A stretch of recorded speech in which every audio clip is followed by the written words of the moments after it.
Welcome to episode 1 of the CBA podcast. Here we have me, Vidor, the GM of the Seattle Seal Serpents. I joined the league in 2069, so about 16 season, going into my 16th season now, and only have one TOC to show for it, but that'll change in the next few years. You said seal serpents. Sea serpents. Sea serpents. I am Mike. I am the GM of the Kentucky Bootleggers, two-time TOC champ, recently new RC member. Anything else? Oh, I'm in the PL. When did you join? Oh, I think it was 75, okay. 74, 75. It's a late bloomer. Yeah, I am a late bloomer. I'm Jackson. I own the Empire, and I also own 17-year-old Gabriel Tessier. He's probably the best player in the league. So yeah, let's kick it off. We're going to talk about just really quick what the CBA league is, just in case there's anybody listening that's not in the CBA. We do have openings occasionally, so.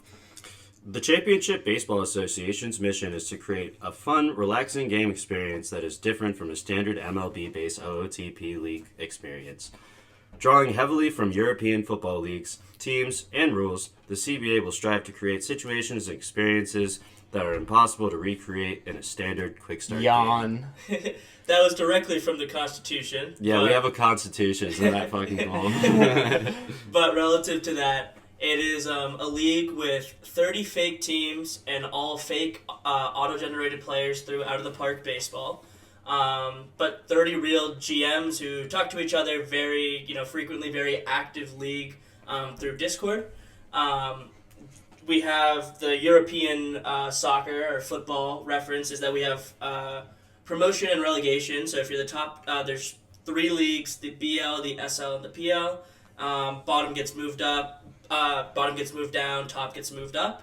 And then the top 2 teams of the BL, top 2 teams of the SL, and top 4 teams of the PL compete in the TOC, the Tournament of Champions. And that's ultimately the goal of what we strive for. So that's, I would say, the CBA, and we can kick off our 2085 preseason predictions. Yeah, so let's get started here. So we have our rankings for all 3 of us. So we're just gonna go through here. We'll go 10 through 8, then 7 through 5, and then reveal the top 4. So starting off in the BL. So this will be mine. This is my mock in the BL. 10 to 8. I have the Vancouver Titans finishing last, the New Orleans Crew finishing 9th, and the Seattle Sea Serpents, myself, finishing 8th. And then let's just move on to Mike's. We'll go through all 3 of us, and then we'll talk about the teams. Wait, who's your 9? The Crew is my 9. All right, Mike, you want to... Okay. At 10, I have Austin. At 9, I have the Seattle Seal Serpents. And at 8, I have the New Orleans Crew.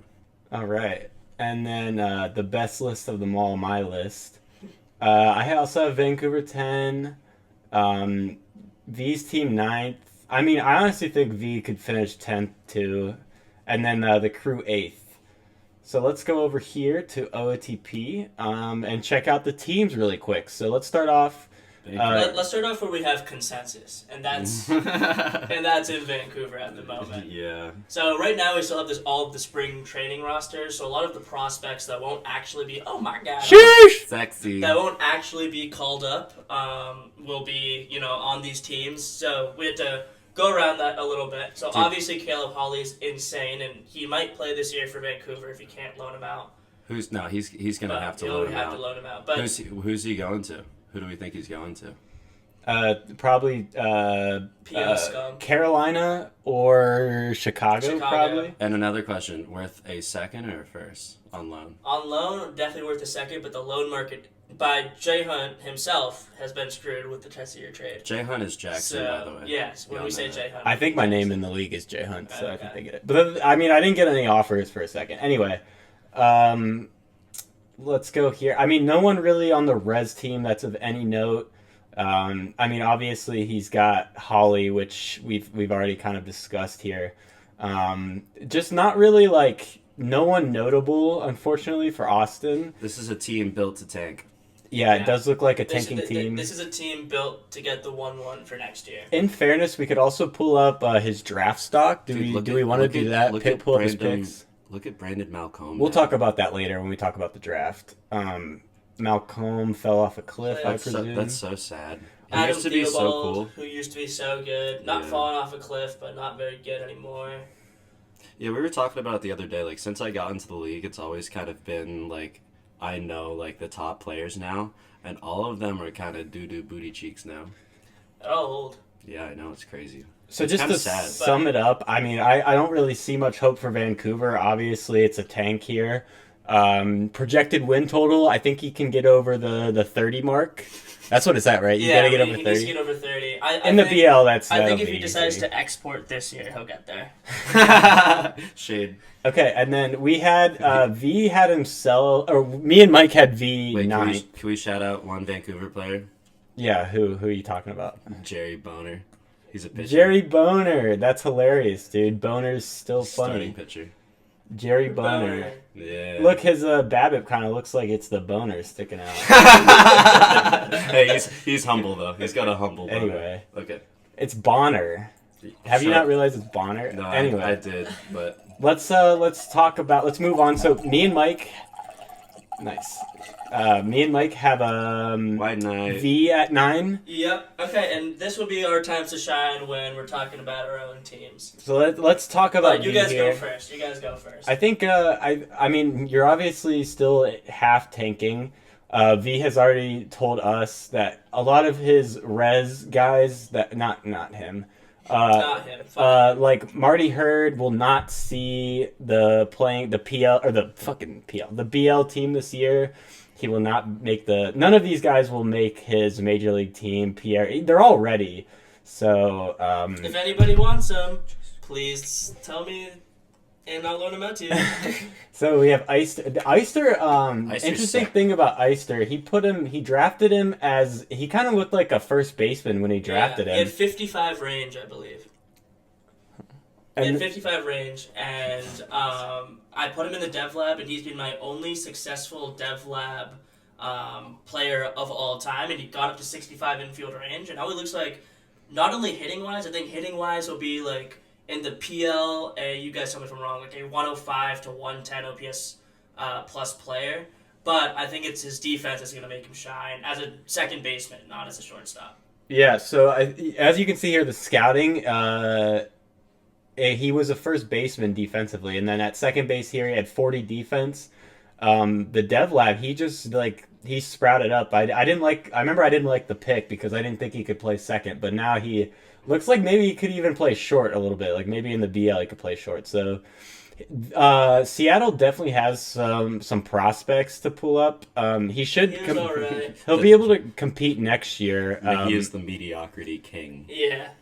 But he's still pretty solid. Essentially, I have some exciting pieces, and with my capital this year, which is the 1-7 and 3 seconds, I'm hoping to round out a starting team for next year that can compete in the BL and with some loans, maybe compete in the TOC with a little bit of luck.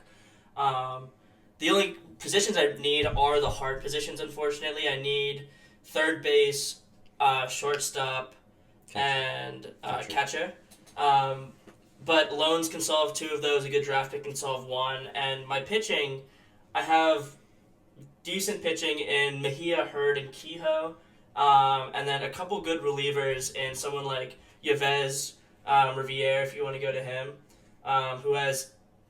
got him in the NYD, thank you SLC, and put up at 16.9 Ks per 9 in spring training. Obviously it's spring training, but just something I'm excited about.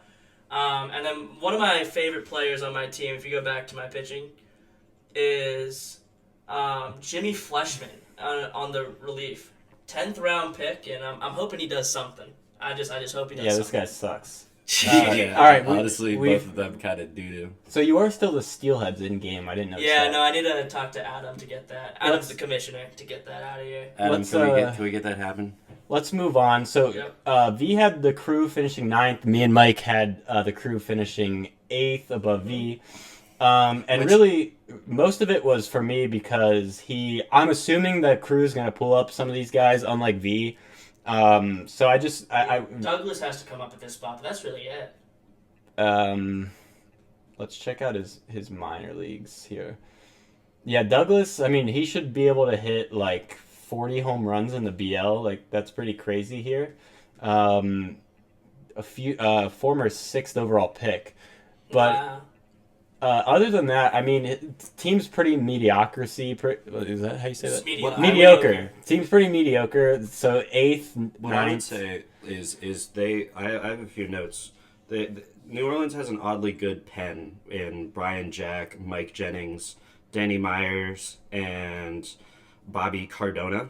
And then an interesting prospect, kind of like the one cat that V has on the Sea Serpents. Chris Patterson looks like to be an interesting prospect. At least for the pitcher. But the lack of dangerous bats will most likely mean Crew won't be planning any fun parties here in the near future. And we will talk about, we don't want to disrespect it. If guys have a lot of draft picks, that's obviously another element to their team. So like, but for this year, yeah, we'll have a separate podcast later on, and we'll talk about draft picks. And I don't know if New Orleans has a lot of draft picks stocked Here, up. I'll pull it up on my computer. No, it's okay. I'll just chime in. Okay. If it's of note. Okay. Yeah. Okay. So that's who we have at 8th. Now let's move on. I think they definitely could finish above me. It might just be a little bit of bias that I don't want to finish bottom 2. Fair enough. Okay. All right. Let's go to 7 through 5 now. So V has. Go ahead. Yeah. So right now we have BL mediocrity, and Miami at 7 for me. Winnipeg at the 6, and then Denver at the 5. And now, sorry, go to Mike. Yeah, sorry.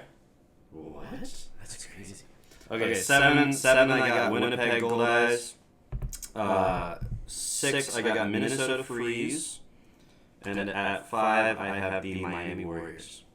All right, and then here we have I have Winnipeg 7, Miami 6. This is kind of like these three teams I feel like are kind of interchangeable. I like Miami a little bit more than V does.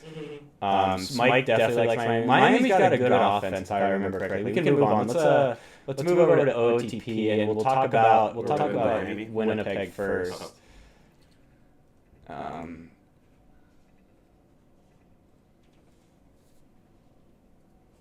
So let's go to standings. Okay. So we'll talk about Winnipeg first. Mike, you want to discuss the notes you have about Winnipeg? So they've got a really fun pitcher coming up. His name is Nick Devine, and his development has gone quite divine. I also love. I'll give a little insider information, but I have him at 65 stuff and 50 control. But anyways, he looks pretty. He looks more like that for me. But he looks pretty good. And then also one of my favorite names in the CBA, Rich Frick. Jerry Landers is still kicking it. He was one of those, MVP or Pitcher of the Year winner. A few years back, one of my favorite pitchers during my time here. But that's basically all to be said about their pitching lineup. But again, pretty solid. Tony Melanson looks pretty good. Really good stuff, or really good contact. And then infield Walt Loader, Mike Albus, Tony Sanchez, good core, and then outfield Dan Allen, new guy, and then Mike Daughtry, old bootlegger, and then Chris Hawley is also makes up a pretty serviceable outfield. And then they also got shout out Ben Cabrera, also another old bootlegger. Former Empire too. Yeah. He sucked. But yeah, I guess I had Winnipeg maybe a little bit higher than they did. What Mike said, I really looked at their infield. I might have a little bit of Mike Albus bias, but I think he'll kill it in the BL this year as a third baseman. I really like Tony Sanchez as well. He has good defense. And then just that's what it is. Like Tony Sanchez right now playing at the 7, hitting at 7. Obviously, he's like nothing plus, but in the BL, you gotta understand that is plus. And if he decides to pull up like Chris Holly or something like that, I can definitely see Winnipeg's offense making a splash in the BL. Offense definitely is better than the pitching. Definitely some names on offense. I don't know if what Winnipeg's plan is as far as pulling.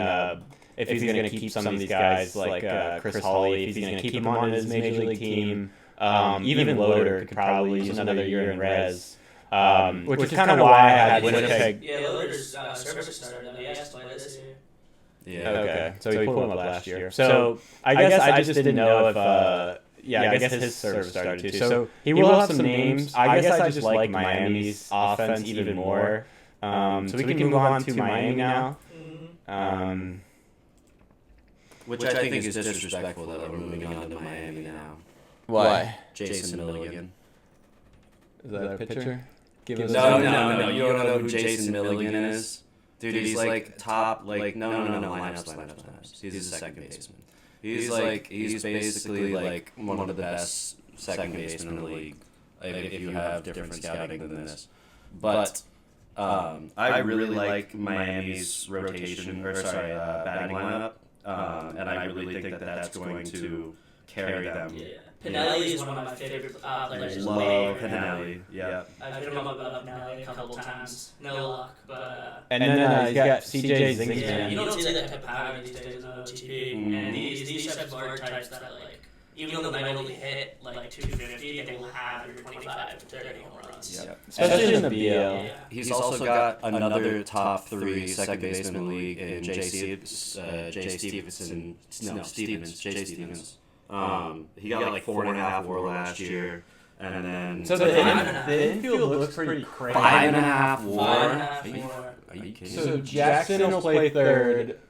Jackson had 4 WAR last year, which I think is insane. Looks like he'll play second. second. Maybe third. And then Stevens is a second baseman, so I don't really know what the plan is. And Pinelli's going to play third if he brings him on. Well, this guy can't play short, so I don't know if... what the fuck is that? So, a little bit... I think Milligan's never played short in his life. I don't really see any of these guys as a shortstop, so he might have to stick...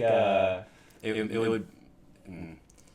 But yeah, I think I've heard that Miami put Milligan in the dev lab to improve second base defense. So maybe he'll be good enough to. Here we go. Okay, might be good enough to play shortstop there. So this will Milligan will probably shortstop. He's like a 55. He'll start off pretty shit though. He's never played short. I think he's a really good third baseman as well. I mean, it's crazy. Miami has an infield. Like this might be one of the best infields in the CBA. I mean, we still haven't shown Pinelli. I don't know if he's on the spring training. Yeah, Mike Pinelli, right there. Yeah, we've shown Pinelli. So I guess Pinelli can play third, but he already has Jackson at third. I guess probably more of a first baseman. Yeah, but let's look at his pitching real quick. So the hitting is there. This is what I'm worried about. Yeah, the hitting even in the BL, this is what I'm worried about. This is why we don't have to look at it. We don't have to look at it. It's ass. Like it's just ugly. Like there's no point. There are things that can be improved. That's the only reason I had Miami at 7. His offense is extremely good, but with this pitching, do we think Miami's going to actually compete? Was also in my mind. Hey, but like he hasn't made any moves in the offseason that would insinuate that or anything like that. So I guess we can go to the 4-1 in the BL now. Well, we haven't talked about Minnesota yet. Mike and I have 5, and then it looks like V is probably going to have Minnesota 4. So we can talk about Minnesota and Denver. Right, real note though. Shout out Chaco. Love that guy. Yeah, Chaco's the homie. But like, figure out your pitching, brother. He's got time. Okay, so we'll go. Me and Mike had Minnesota 6, so let's take a look at Minnesota. I think, it's his pitching. He's signed you guys. That's 6. His pitching to me is like Minnesota has these sort of studs in the BL, and it's like it can carry. It can absolutely. What? Dude, his ratings just look funny. This is the real boner. He got the long. But even if you go down, like he has the BL archetype pitching throughout his rotation. He's got a great archetype rotation. there. He's got a Brad phenomenal Heiss, we know, rotation. always outperforms. And like Highsmith and Ellerbach are not to be slept on. He doesn't need to do a 6-man rotation, and then he has Brammer. Like Minnesota's pitching to me is very, very good. Especially for the BL, and that's why I had them at my 4. You know, it would be awesome to match Minnesota's pitching with Miami's batting, and then you have like one of the best teams in the BL. Yeah. Actually, you know what? One of the best teams in the SL. But like, if you go to their lineup, that's when everything just disappears. Yeah. And that's the one thing holding. And that's why I put Miami in front of Minnesota. I think in the BL, like big bats kind of reign supreme. And I think that'll put a slight edge. It makes the hitting is pretty. It makes the Kenjiro signing kind of odd because like what are you playing at? I was also interested by that, but again, I guess I may have looked too much into are you competing or not. And once someone signs someone like Kenjiro, you think that they're gonna make the moves to try to compete, especially in the BL. So we'll see if he does have Payne here on his res team, who looks ready and being able to pull up. Yeah, I like him. He's not in on his spring training Maybe roster now. as well. Right there. So he has some pieces on his res team that would definitely, if these guys play, I could see Minnesota finishing top 4. That was Amani Bates. Little basketball shout out. But let's go to Denver. Denver has some interesting pieces that I want to talk about. Wait. Let's talk about. Whoa. What? Oh, you have Denver at 5? I have Minnesota at 4. So we'll talk about. We'll just uncover our 4s real quick, That's and then crazy. we'll talk about Denver because we have Denver at 4. Denver obviously with Lokesh, and I don't know why it's not showing up, but Denver at the 4. Let's check out his team.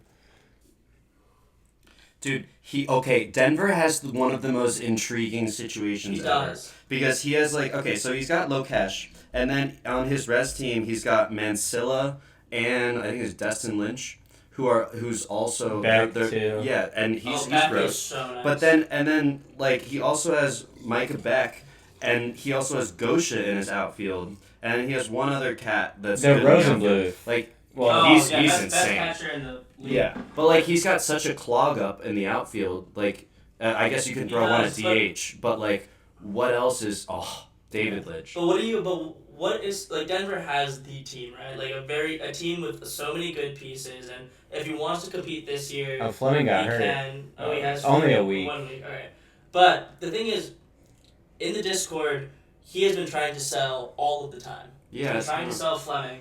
So again, what is the motivation for pulling all these pieces up? Is it that if he can't sell these guys and get priceable loans that he starts to compete? Because then I would have Denver over Minnesota 100%. Well, but without that, he's got just the top end talent for me. It puts him at 4. I mean, I think if he pulls up, what if the top end talent doesn't play? That was where I was going. Yeah, fair enough. I mean, I guess I just assume that you can't waste Lokesh's prime here, and he just signed. Traded for Gosha, so it's the motive seems to be a run here at the BL, and I think it's a not a weak BL, but not. I think Denver can definitely push to be in the top 3. BL. Yeah, there's definitely a top 2 or top 3. Shout out Chris Tucker. There's also another Chris Tucker in this year's draft if you haven't seen. He's pretty good. Yeah, he's pretty good. So I mean, Denver's got the top end talent, and he's got Fleming, who will win him games alone. The bullpen is nothing to write home about. Really no stopper on his team. Dwayne, he ain't. I used to have this guy. But either way, Lokesh, you can't waste Lokesh's prime here. He still has him for a few. He still has him for quite cooter. Still got him for the time. Yeah, he got the coochie. But we really like Denver's team, so. But I feel like it's kind of difficult. I feel like it's kind of difficult for him to move people because you hit up Ramsavale and he just be spitting out MF Doom quotes and you're like what the fuck do that mean? But then you get all interested and then you go on Genius and try to look up what they mean and you still don't understand what the fuck he's saying. So it's like, Mike's but bad. also like I love talking. Thanks. To Dan, Okay, 'cause, let's, like, All right, let's top go three to- next let's year. go to our- let's go to our State- top three and the finish MF this. Doom quotes are Oh sick. my god. Houston, go ahead, B. So I got Houston at my 3, I got Atlanta at my 2, and I think the obvious one that we'll all have is Mexico City. Mexico at my 1. City. All right, Mike. What am I starting at? You got Atlanta at your 3. Ooh, I do have Atlanta at my 3. Do I go 2-1 now? Yeah. Houston. Mm-hmm. Then Bang. Dustin. Dun, dun, dun, dun, dun, dun, dun. I don't know why. Oh, there we go. So Atlanta 3. I have the same. Me and Mike have pretty Nice. similar. BL. I think we have the. You Might said have the I exact copied same. you. We have Miami. I think he has Miami at 5. Either way. So Atlanta, Houston, Mexico City. We all have in our top 3. Yeah. Let's go with Atlanta first. Well, Have you done- real quick, let's just do Mexico City real quick. Everyone knows what Mexico City is. That's the consensus. Yeah, we can talk about. And then we can Mexico talk City. about real quick Houston versus Atlanta. Mexico. Oh, he signed You got Johansson Johansson. too. For how Wow. much? 8 mil? Damn. Oh wow, great contract for Dustin here. And He's gonna. Yeah, he's I a mean, BL merchant. you know, this is the team that can actually compete for the TOC, and I would not want to play this team if I was in the PL. Like, this is Yeah. a team that, like, you might want to tank and not be the number 2 team in the PL and be 3 or 4 to not play Dustin. Oh my god. You got all of this top end talent, even trading for Ken Horn, and then this triple monster of Friedland, Weiss, and Jimmy Simmons. It just Probably the best top 3 in the It has whole. to be. Has to be. I'm excited, dude. Weiss alone is like he's like Carl Cardinal but better, which is crazy to say. And like I can actually play defense. Yeah, Yeah. a really good defense. I mean, it's 75 rated at left field. Mhm. I mean, Weiss should be a possible 6 WAR player in the BL. Maybe not 6. That's a stretch, but And I wasn't here, but are we looking at another Bungo Oshima? but he doesn't play center. Bungo is a center fielder. He could play a very serviceable center fielder. In the BL. In the BL, This he is could the like. closest I've ever seen to the legend of Bungo in my life. As a That's CBA fair. player. No, I mean that's He's already fair. 22 though. And let's not forget, he has the 1-1 this year. Wait, dude, we haven't even clicked on Dan Friedland, dude. Yeah, Yeah. I've clicked on Dan Friedland. Oh, okay, you have. And then dude, yes, that- he has yeah. the 1-1 this year. Well, he'll be getting. What's that? Matt Kirk. Matt Kirk. Please, Let's Dustin. look at Matt Kirk real quick because Dustin And will be adding. Dustin is the GM that would know how to play this guy both ways. Just go to his ratings page. Dude, look at that. Oh Look at my that. God. Dude, look at that.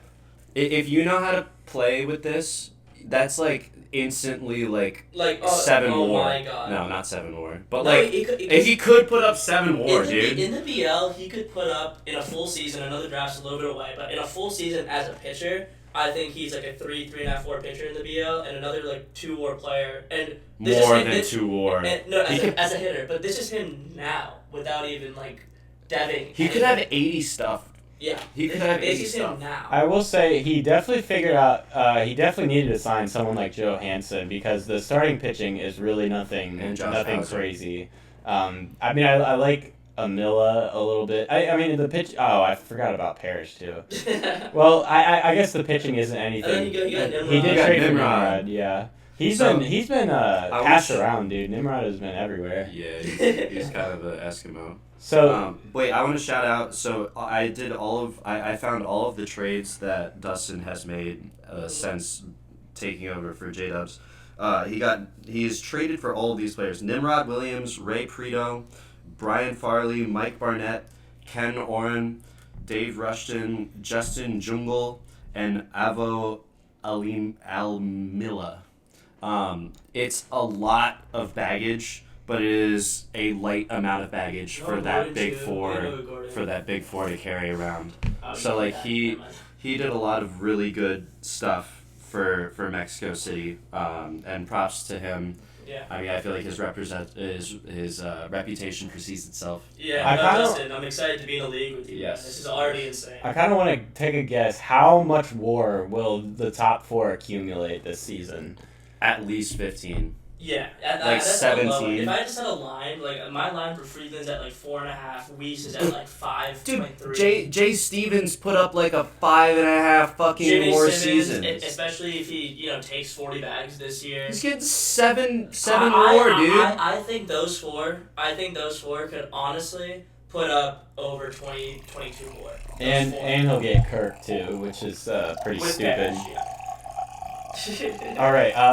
All right. We've glazed Mexico City enough. Let's move on to Atlanta, and then we'll finish up with Houston. I really like Houston's team a I lot. had Atlanta at my 2, and the reason I have Atlanta at my 2 is I guess before everything's happened, before Matt Kirk, I think Atlanta has the best pitching in the BL, and I think it's deep, and I think it's going to carry him. He has maybe no top end talent. I mean, Starling is But a like BL ace. he is going to be amazing. His pitching is going to carry him in these games. Just traded a bag for Hines, but Hines is going to be very good. Malachi Jackson traded a first for him. Like he's gone all in on his pitching this offseason, and it hasn't gone unrecognized to me, Atlanta. I have you at my 2.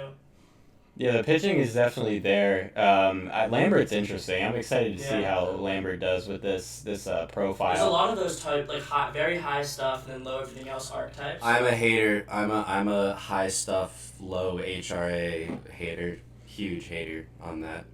That's but why then you you go to traded his Zach hitting, Carr. and it's not bad That's why I at all. traded away Zach Carr. I think he has very deep hitting as well. Maybe not as good. Shout out What Houston. the hell? Maybe not as good as somebody like obviously Mexico City or maybe even Houston who will show, but he has very solid pieces, especially in the BL, that I think will hold up to his pitching and put him at number 2.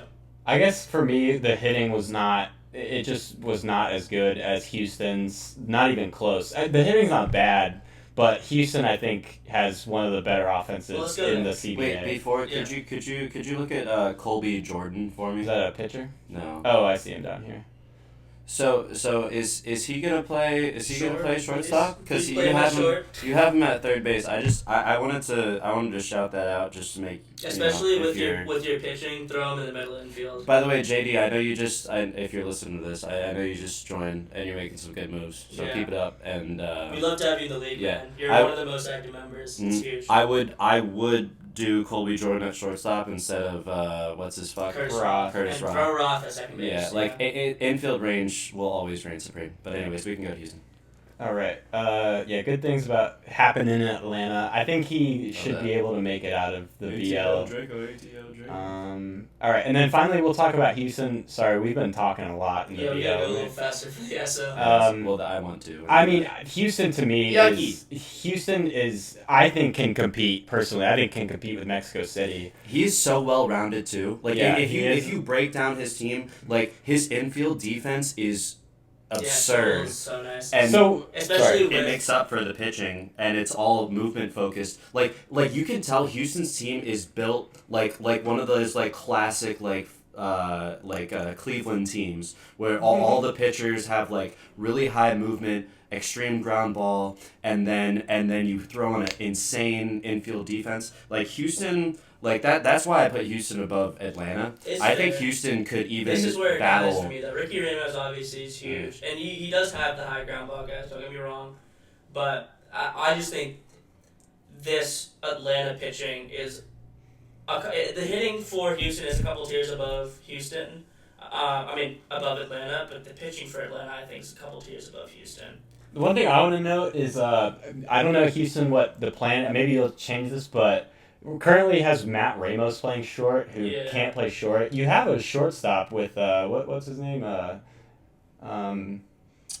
With Sewell. I think Sewell is an obvious shortstop here. So I don't know if you plan on changing that, but currently I don't think Ramos is gonna do Ramos well. can play a good second. Yeah, he can play a decent second. Or if you have a second baseman, throw him at short. Throw him at DH, and he's a great DH. But Sewell should be playing short. That's to maximize his value.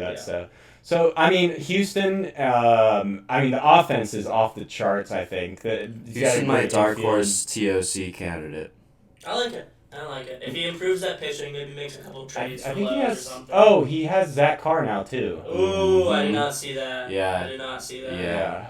That's what I'm saying. Like, Mexico City, watch out. I know you put a whole bunch of serviceable doo-doo around your four big four, but But this will be a fun test to see really what the difference is between Atlanta and Houston, because we both think that the 2 and 3, and in this OTP 25 engine, see what the difference is between hitting and pitching and how much that really matters. Shout out to Houston too. He built this shit from nothing. He has all of his picks. I was the one who took his first this year and his second next year. But other than that, he has every single one of his picks. Also, want to shout out one of the nicest guys in CBA. Yeah, he's a beauty. Just talking to him for trade talks and stuff, one of the nicest guys. Okay, let's move on to the SL now. Oh, good job, BL. We like what we're looking at.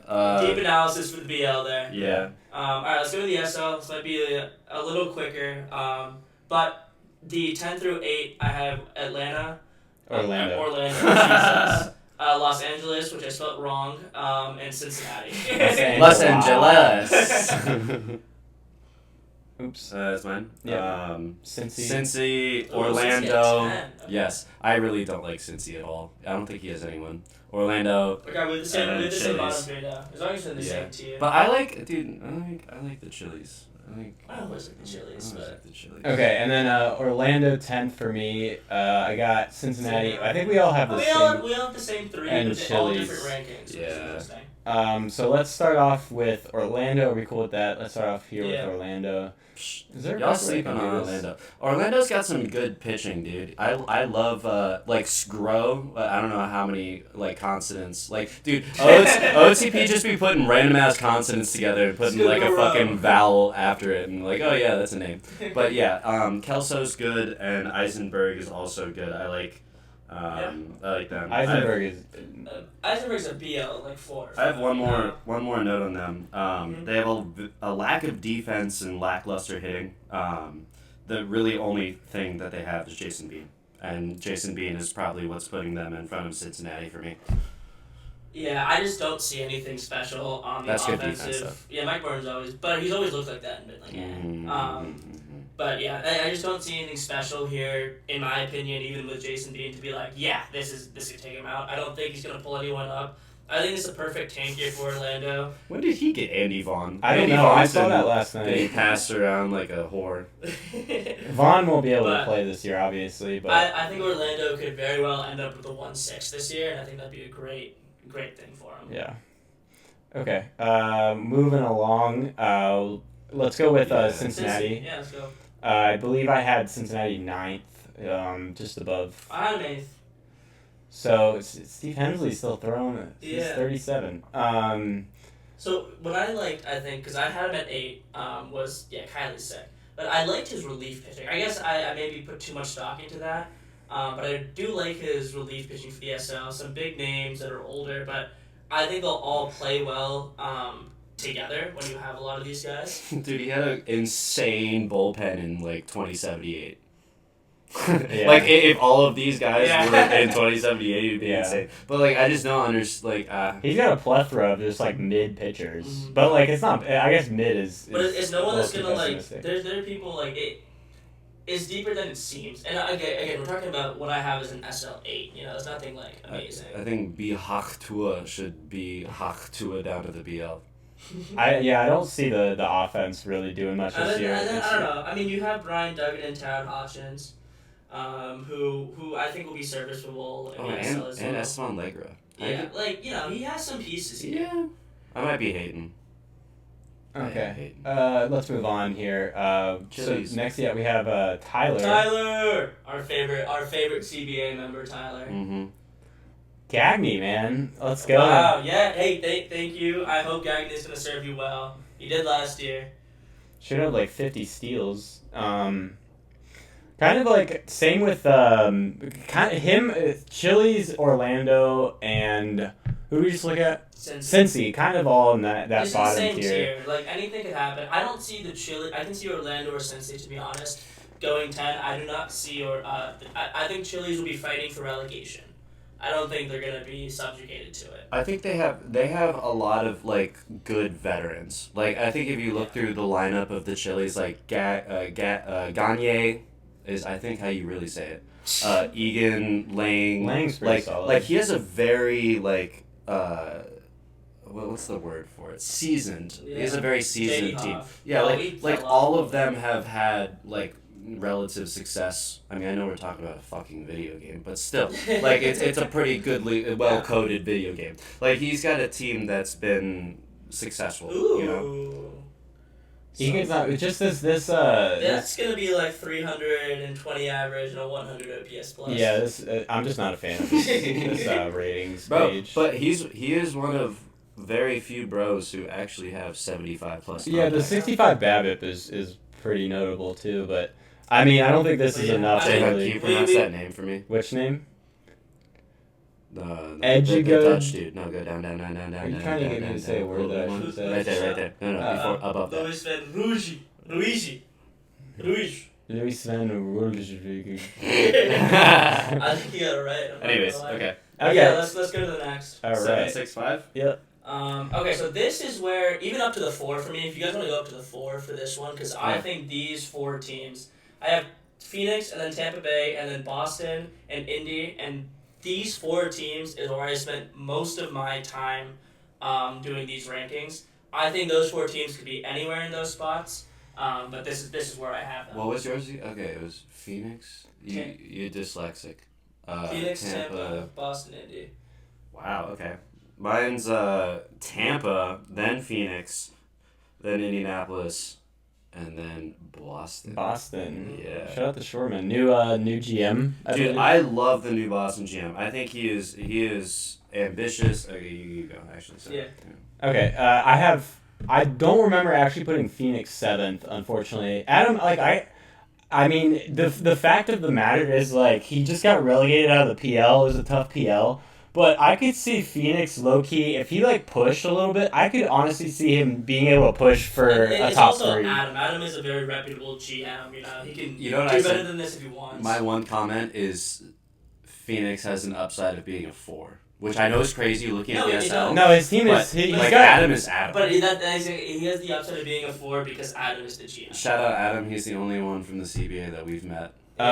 We being the COS boys. Well, he also has the outfield. Still has a good Trevino outfield. and stuff, but Yeah. we'll get there. Tampa Bay 6. I also agree that these are kind of interchangeable. Shoreman 5, and then I have Indy 4. Okay, so we have I think maybe the same. I got a piss. Can you guys go through Yeah, go for it. Tampa Bay and Let's see. Phoenix? Yeah, we'll And do then Phoenix. I'll be back.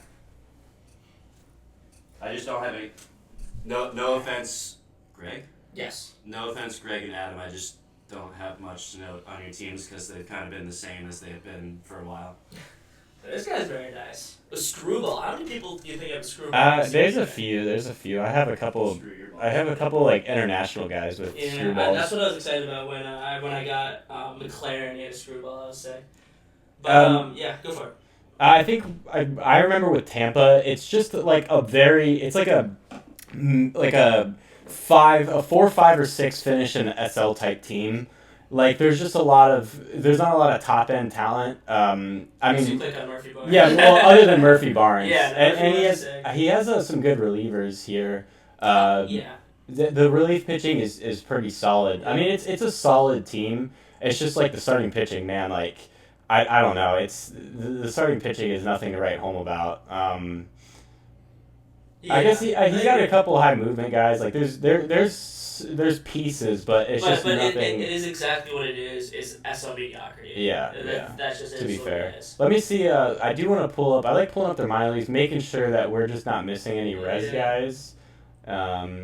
Let's go That's back it. to overall. So, okay, Suchi. I have not seen this guy. He can play center, but again, like He probably won't pull him up this he year. won't pull him up this year. And what is he gonna do if he does? Like a 220 average with a 260 on base percentage and maybe 20 home runs. Like I mean, in the SL, it'll be like a 3 something on base percentage. He's got a solid eye. It's just he can make contact. It's really just the strikeouts. Dude, 30 avoid K is it's like gonna kill you. a penis under the skirt of a hot girl you met at the bar. You know what I mean? Like it just makes everything null and void. We didn't make a quotes channel for this podcast. Mike's adages. But yeah, not a horrible team, but nothing crazy. And then let's move on from Tampa to Phoenix. I think Tampa and Phoenix are kind of like in the same category of like has some decent players, but nothing And like. I'd put Phoenix below Tampa, but I really do think they could finish above just because like defense and Adam has one of those things where I don't know what is up with OTP and like ratings not matching overalls and potentials, but I think Adam has one of those teams where he has some players with good ratings and their overall might not just produce it. Corrado, he's a fun prospect. Kuroda. I mean, this dude in like 4 seasons. It's the bane of Adam's existence, though, because he just always gets injured, and he's like he loves Cat, but I mean, I would too. He's the number one prospect in the SL. junkyard. No, Kuroda's sick. But yeah, you know what? Quick question for the league, if you guys want to address it. How much stock do you put into prospect ranking? I like it a lot. I think it's bullshit as well. But this is why we have the question, because Jhunt likes it. Well, I just like it because I feel like if you look at some of the international guys, if you sign international guys and they have a high prospect ranking, typically to me that seems like they correlate with actually figuring it out. Like if you sign an international guy and he's that's what I disagree with. A top 20 prospect. Like I think he fills it out better to what other people fill it out, but the fill out is still like a 45, like a Shigeru Nozaki right now or something like that. Yeah. I don't know. Dude, I like it. I also feel like when the draft, if you the top, like you can kind of differentiate between the 15-year-olds with their prospect ranking. It's just something to look at, I guess. But the outfield for Phoenix is definitely solid. I mean, Pruitt, Peraza, Trevino. Pruitt. Mm-hmm. Big Pruitt guy. And Peraza and Trevino. And Sebastian Cooper. I want to see what Sebastian Cooper looks like. Dude, look at his contract. Oh my God, $25 million. So, and then he also has a good defense. Sorry, one more. And how did he get out of the Quentin Fox contract? It's just Quentin Fox didn't take it. And he hates Adam so much that he won't even go into negotiations with him. Oh yeah, he talked about that. Yeah. But go to Eigenbrod too. Yeah, you have a really good defensive center fielder as well. Like there are pieces here that like. We might be underinflating. Tampa and Phoenix. Well, the thing with I want to say one little piece on Phoenix, like the way his team, like Jamie Chaney is like objectively ass, but he overperforms his ratings all the time. I don't know, man. Like Lefty with extreme ground ball and high movement. Yeah, but like the thing is Adam.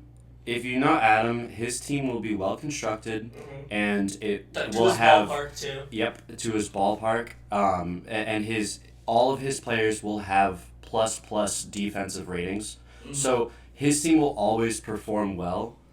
Me putting him at 6 is no disrespect at all. I really think we all think that he could finish could like be 4 or 5 as well. Yeah. Okay, let's move on here. So now we have. So we had, I think, Indy 4. I had Indy 4 and Boston Boston 5. Okay, let's talk about Boston first. I had Indy 5 and Boston 4. Yeah. Get ready to whip your cocks out, because the lineup, no, don't look at that first. Dude, it's like one of those all tits, no ass thing. Like, dude, look at these players. He's got I mean, he's probably, the Angel's probably top one of the best top three catchers. Top 3 catcher, 100%. It's hard to find it's hard to find good catchers these days. But the draft is okay, so wait, stay there. Like, do you want to play this guy at second base?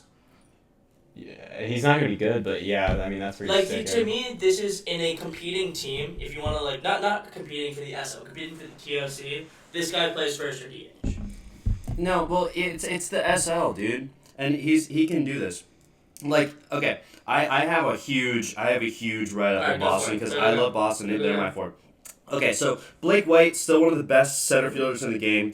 Best center fielder because he's got the defense and he's got decent enough hitting. Like, defensively, like the best. He's got Leonard, Hoy, and White and the outfield. Yeah. Leonard and Hoy. Hoy has proven himself. He's great. Yeah. Chris Leonard, great up and coming, insane defense too.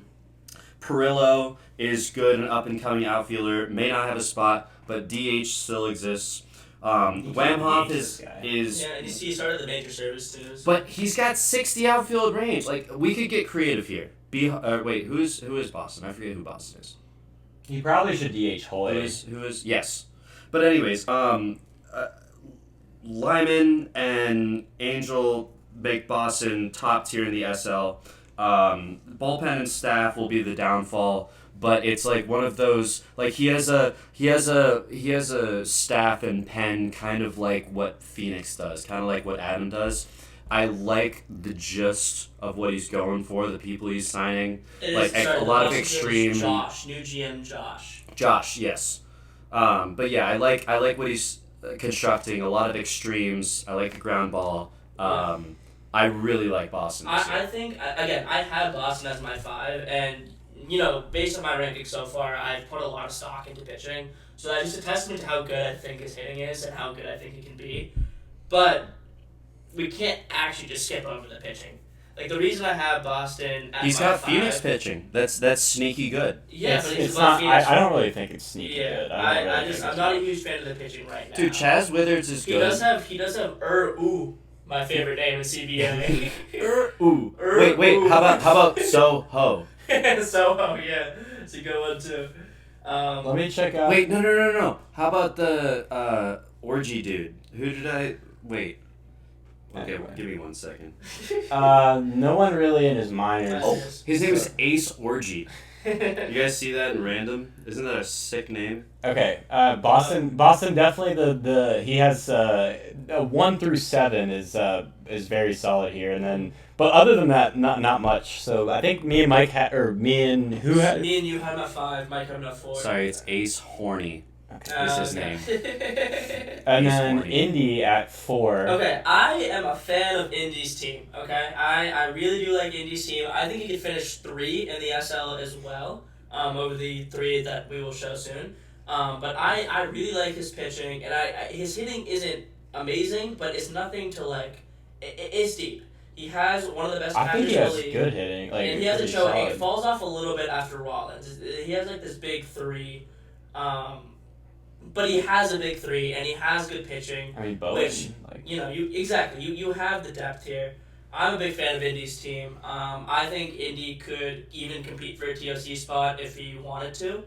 But I don't know. That's just my take. I had Indy at 4, but I would not be surprised if Indy finishes 3. Would be a little surprised if he finishes 2, but I think it could happen.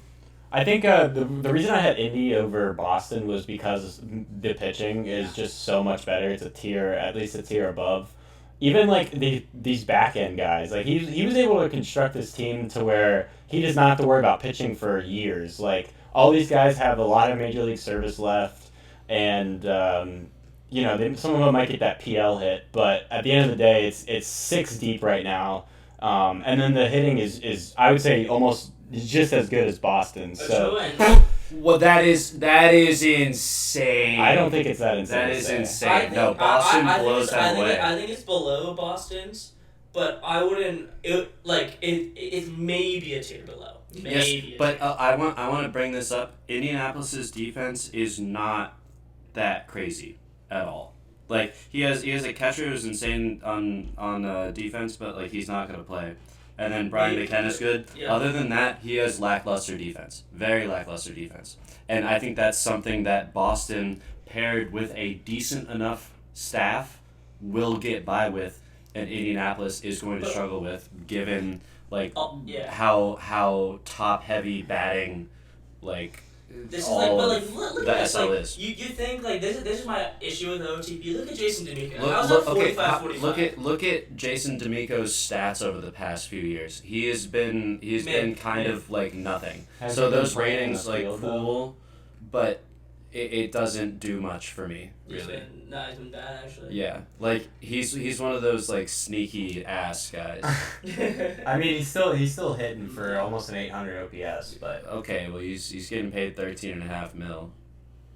I'm also salty because I was trying to say. Indy, I like your team a lot. I think Yeah. he can finish top 3. I think it's better than Boston. Speaking but- about that, let's go to the top 3. Yeah, let's go. Okay. Ooh. Okay. So I in like my this. top 3, number 3, I got, and you know what? This is kind of cool.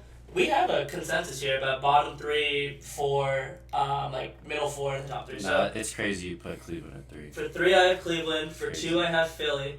And for 1, I think is the obvious one we'll all have consensus on is Detroit. Yes. Mike, do you have the same top 3? No. I have It's Philly Philly. at 3 because Cleveland's gross. Cleveland has a good team. Yeah, Cleveland's I think gross. Cleveland can compete. And with Detroit. we say consensus Detroit #1, but like you just I agree with you, Jhunt. I think Cleveland. I'm excited for this Cleveland deep dive because I almost put Indy above Cleveland. So let's see how this goes. I mean, the thing with Detroit. What? Exactly. We'll see how this goes. Detroit's relief pitching is just insane. So Philly, I have Cleveland 3, Philly 2, Detroit 1. I said I almost put Indy over Cleveland. Yeah. Oh, okay, cool. I think Indy's team is a lot better than you think, Mike. But okay, let's start off I with think Cleveland's team is a lot better than you think. I have him number 3. I think he can compete. I just said I think he can compete with Detroit. I think this is an obvious top three. Sure, let's go to Philly first. All right. I think Philly has some really good pitching. Yeah, the Like pitching you got is Dave there. Beckett. Weagle has been very good other than last year to his ratings. You got Hargett. You have these players like a lefty, high stuff guy. Like his pitching is Lack fell off a cliff. Yeah, he did. But four very, very strong deep. I will say is he has decent relievers, but no top end relief talent.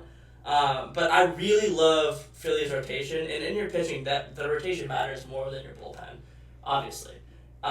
Cleveland's rotation is arguably better. Maybe we'll get there. We're just talking about, but oh my God, look, Sari, dude, Regis, dude, he's so good. Okay, he's Canadian, probably French. It's probably French. Canada. Regisseur. Okay. Isn't there? I swear he has some res guys. Maybe this is Cleveland that I'm thinking of? Never mind. But the lineup. But then you have Heiser too. Abraham Jake Hicks is one of my favorite catchers right now.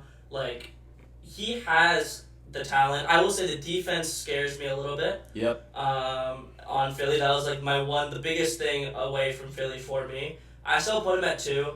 I will say I would not be surprised if Philly finishes below Cleveland or below Indianapolis, but my ranking is 2. I think he's going to finish 2. So I think I'm looking here. Where defensively do you think he faults? Because where's let me see Will Burns. See, I'm never playing a shortstop without 65 range at least. Yeah, and then I think in the center field he also lacks. I mean, he put up pretty good stats at shorts last year. He might have gone down, or it might be just he's only 22. It's low, but Philly's very solid. I think I think this is an obvious top 3 or 4 team in the SL. I'd be very surprised if he finished below the top 3.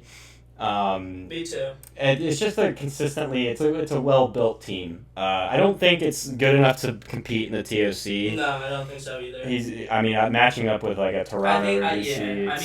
SL2 faces the PL3. No, PL3. Okay. Right. Yeah. So, I don't think, if you look at the top 4 in the PL, which we'll look at soon, I don't think it'll be able to compete. But in this SL, PL2 places PL1. All right, so we had some technical difficulties, and the recording stopped and the audio stopped. We are now back, and we are also not sober. We're not hammered. We are hammered. Anyway, let's go. We're not.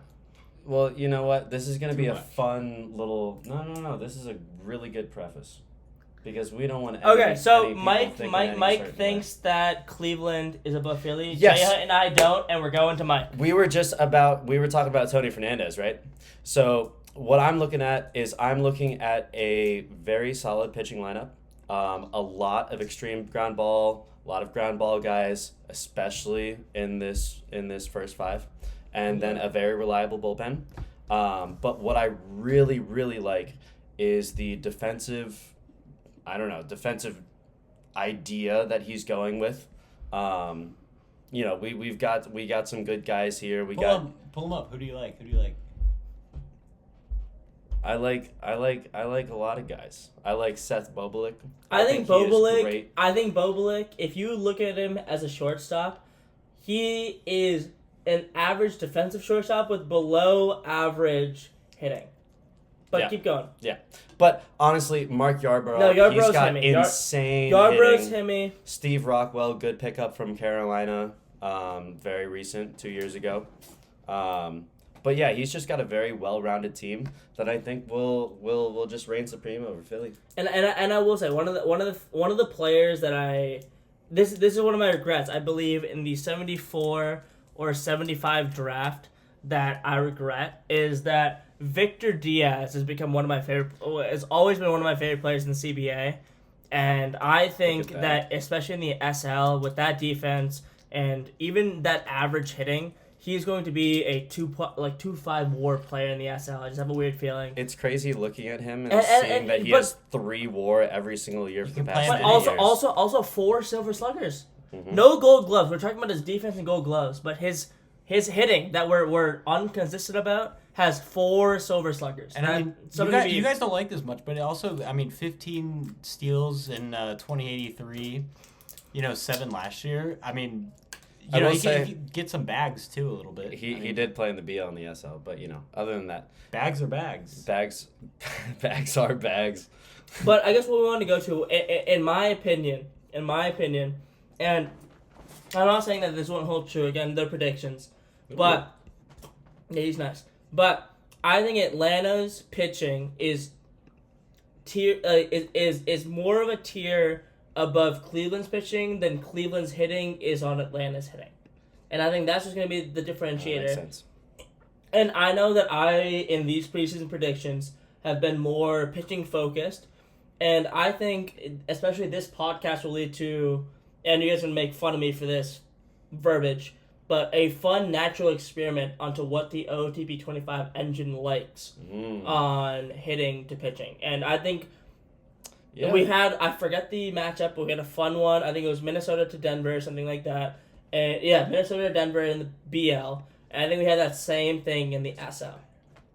So, with that, I think we got it. We got that good. Now to just look at the consensus number 1 in the SL. Woo! Joey and the Detroit fucking Motors and Jhunt. What you like? Oh my, we like this. I mean, the relief pitching is, he has 2 stoppers. I mean, I think anybody would. Oh yeah. my god. Oh my god. Oh my god. Hosopo. I mean, he was. Oh sloppy. The thing is, he was picked in the 29th pick last year in the first round. He was like a late first round pick. What do we got? 27th overall. Wow. I mean, I didn't. What I a didn't, pick, Joey. Value there. Value. Well, at the Yeah. time, I had like the 131, and it was like, how is Hosopo not going yet? It was like, I mean, I don't know, one of the best stoppers in the game right now. And then he has Steve Barry. And then go back. He's got more. Where did he Go get to him? Rich Arnold. We haven't even looked at Rich 18th. Arnold yet. Probably the best pen in the CBA. Go to Rich Arnold. Womp, Oh my god. womp womp. No, he's not an SP. He's an RP, and Joey knows it. You know what? 78 pitches per game is okay. I'm gonna get some slack for this, but like 78 pitches per game with the pen that Joey has, I'm okay with that. With this, because 100%. he's No, not I'm his okay with it ERA too. is gonna be like a 1.6 and he's durable. in the SL. But I think Joey's gonna play this guy Not as actually. an RP, and as an RP, what people have 70 No, to he's 75 home runs against, and that stuff goes up to 75 or 72, 75. I guarantee it. Rich Arnold is one of the best relief pitchers in the game, and if he continues to play him as starting pitcher in the SL, which he can because he has the leeway for it, I'm all for it. I am all for it. Well, yeah, you start that guy Ooh. with I would change this around. 35 stamina. But yeah, and of course, Three yeah, we pitches. have Whoa. to talk about Pennington. We have to talk about Pennington. Pennington is, even though his ratings don't look it as much as they were, God, he is a sexy man, Joey. Lefty 2, ground ball pitcher, 80-80, even on OSA with low. I don't know. What do you guys think? I don't know. I think we're creaming over Joey's team. We haven't But- even looked at his hitting yet. Fair enough. I mean, it's worthy to be creamed over. Yeah, I agree. And we go to, oh my god. Okay, this guy is a little bitch, but he's going to be a good little bitch. What the fuck? He's a little bitch. The defense is kind of like No, what I mean is like he's not actually a 60-80. Okay, no, McLaren is good. Whatever. Oh my it is. God. Oh, This is wow. the best. This is the best. Might be the top. Center fielder in the game. Well, you got Steve Rice. We got Blake White. Steve Rice fell off a cliff, I think. Steve Rice fell off a bit of a cliff, but He's like a dude, 45 overall Blake now. White does not compare to this. No one. Yeah, no, compares this to is crazy. No, this is what. This is Jimmy Simmons. This is level. what Nick Murray in the upcoming 2085 draft. All right, we're getting off He topic. won't look like that. We're getting off topic. So this is someone that we've all kind of hated on. Yeah, I haven't. I would love. I haven't hated on him. Sorry, I've hated on a lot because I've hated on am- this archetype a lot. I've hated on this archetype Yes. a lot. What was the analogy that I used earlier? Tits It's without the ass. No. The Avoid K was a really hot girl at the bar, but she has a dick. Oh yeah, Yes. yeah. Yes. So I'm really scared about. Yeah, I'm really scared about this. And I would be really interested to see how he performs. Same sort of But light as I guess overall, Joey, we think you have the number 1 team in the SL. I like this. And Craig Dahl was I drafted him. You know that? Seattle drafted him. I know. And now I regret that. But Ooh, Josh Marshall, the homie. we're gonna go to the PL. We think Yes. Joey and Detroit have Detroit the best. could run the table, win the TOC. There's There's no doubt. I do not want to see Detroit in what are you doing? I don't want to see Detroit in the TOC. I don't want to see Mexico City. You're in not the making TOC. the TOC, motherfucker.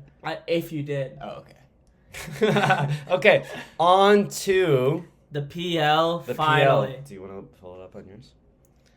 So, First, yeah. 11th pick, 10th pick. I have the New York Empire. Sorry, Jhunt. I have myself 10th. Being 10th, I got at 9 the San Diego Fleet, and at 8 I have Galveston. And I know that one might be a little bit controversial, but we'll go to the others. Mine's pretty similar as well. I've got the New York Empire. It's kind of clear he's taken, and then I got San Diego Fleet, Nice. and then I'm rounding it out with Tommy. Ooh, And here's where I'm gonna pull the mic. That's crazy. That's crazy. That's I crazy. I agree. But go for it, Jay. Tomy's a top 7 team, 100%. Oh wow, Yeah. real confident with your team, eh? You know, I mean, I don't, it's kind of where I want to be. It's not. I realize I'm going to get relegated. So got the Fleet at 9. I mean, I think me and San Diego will probably compete for. Here's Galveston. Okay, so Jay. The PL's competitive. The top 8 is the top 8. So let's go to New York, and Jay Hunt, you talk about your team a little bit, and then we will go to San Diego. I mean, okay, yeah, here we go. So Regner will not play this year, but loan Tessier. So Wow. I Wow. mean, it's a lost season for New York, but we got 27 first and second round picks the next 3 years. I think 27 is such an exaggeration. I think it's more like 19. But but even that is insane. I mean, I was able to this offseason I sold a lot, was able to get a lot of picks. I have 6 seconds this upcoming year. 2 firsts, 4 firsts in 2087, 3 firsts in 2086. Like A you're lot of set. seconds. So, I mean, I guess I'm just sort of waiting on Tessier to be elite. He's not playing center. Okay, so Jay Hunt, while we're here, let me know what does the timeline of the Empire look like with all of Probably- these picks? Is this a drop down to the BL situation? No, Is drop down to this- the SL. So we have in my CBA career, I have never seen an SL rebuild before. What do you hope to do better? I think the thing with me is that like I've already kind of prepared. I'm in the PL and prepared myself for the PL drop to the SL and just hope. But basically, I want to draft well these next 2 seasons and then buy in 2087 with 4 first and 2 or 3 seconds in 2087. So just kind of like draft well and then buy. So In the SL. it's going to be just sort of a short-handed. Kind of like what Duncan tank. does. I mean, I feel like No, Duncan. but Duncan went to the BL for a couple seasons, I think. But a lot of times, though, Duncan just buys and sells, and it's kind of just like where I have to be. I mean, I kept a couple of relievers, and sort of just kept Tessier and got some draft picks. I don't want a complete dodge to the BL, but I'm hoping through draft picks and buying that I'll just be able to get back up to the PL and have a more competitive squad than I did before I did So all what this. would make you next year decide that you want to go to the BL instead of stay in the SL? I mean, if I get relegated to the BL... Well, no, but that's going to be your call. It's more about if I'm able to draft well with your these next 87 2 years. okay, so it's going to be your draft picks, and whether your draft picks decide that they want to tank their ratings versus if they want to, get a little TCR here or there. A lot of time, like, I've had a lot of experiences, well, not a lot, but, 2 times buying to the PL, and now I feel like the way to win this league is through international signings and through drafting. That's the only way to build up a farm and build up elite players. Mm-hmm. So it's sort of just like trying to draft elite players and trying to sign elite players. Like, just trying my best to not have guys do well in the BL and SL and then die in the PL. Gotcha. So, like, point out a Jerry Howell, for example. Like a guy that put up almost like over 3 WAR in the BL and then SL put up. Yeah, just like an overall, like, he was a great player for me, and then of course made it to the PL, and then it just like goes downhill. It's like that. I mean, I feel like Vegas has been on the same track of me. Sort of, me and Vegas, I feel like have kind of been on this track of like making it to the PL and then just being shit in the PL and then be like, all right, time to rebuild. I don't have an elite team. A little fun fact before go back before you change from Jerry Howell. We're not in Vegas yet. So why are you at Vegas? Bijou, his nickname means vessel in Japanese. So that's cool. All right, let's keep going. Is that sexual? 10th in the PL for sure. And let's go to San Diego now. Hey, but he is set up for the future. Yes, a lot of draft picks. I think Jackson Huntsman, the New York Empire, has the best setup for the future next to Mexico City in the CBA. Yeah, Like better than you. So let's go to San Diego. I have Gabriel Tessier, though. Anyway. I am so happy that he kept Pellegrin. He's at home. He's just at home. He has his beach house Look at the in San accolades, Diego. dude. My god. This is insane. 54.7 WAR. First ballot Hall of Famer. As a reliever is insane. A reliever to win 3 pitchers of the year during his time. Yeah, is ridiculous. Didn't he play him at starting pitcher for a little bit? He played with it for like less than a season, I believe. But he's always had the sort of, and this is when 75 stamina. Pellegrin was at like 75, 65, 65, 65, 65. Yeah. Like, they just Pellegrin at 37, and that is this is stupid. That is a 18. Like he's not even overpaying for him to stay at home. This is what a reliever of that caliber costs at this moment. Mm-hmm. So we really appreciate that you brought him home. Mm-hmm. San Diego. So thank you. But to get critical of the team, there is good pitching here. The pen is a little bit of a downfall after Pellegrin and Nealon. And then the real pitfall of this team is definitely the batting. Let me see Moreno, the catcher, number 1. Oh yeah, he's got a good catcher with him. Yeah. So I guess the question is like, and obviously he started the major league, but like this is another question for the league in general, right? It's like when you're not competing, right? But you have prospects that are like not are available for this year, but need to be available for this year, and need to be played, and you're not learning them out. What do you do? What do you guys think? I feel like you just. I mean, I feel like you just sell them. No, I think you kind of have to. There is an aspect of OOTP where you have to think like a real GM. Of course. So you need to develop your guys and bring them up when it's advantageous to you. And if you need to treat this prospect as an asset. So you need to grow that asset if you don't want to lose it. Yeah. But if it's expendable and it'll help you in the future, then you can. But I feel like you have to be a little bit more tight with it because some of these prospects are good and you don't want to let them I guess that makes sense. My only not even counter argument, just like a different way of thinking about it is in the MLB, right? In today's MLB is if you're a competing team, you sell your prospects for whatever ML players there are. There are obviously some prospects that are, like untouchable. But, there are a lot of teams that are like, there are no teams that just like, okay, I'm going to bring 5 prospects up now. Like, but those are CBA teams. So there are those sort of differences that I look in the MLB versus the CBA. But Jason Anderson isn't the best. He kind of drove off a cliff. The reason, I guess I'd just say sell in these situations because like you look at the top teams in the CBA. Staying in the PL isn't worth it. I guess it's other than Bob, Mark. It's been Mike the past few years. Mike. Like a Duncan. SLC in Carolina.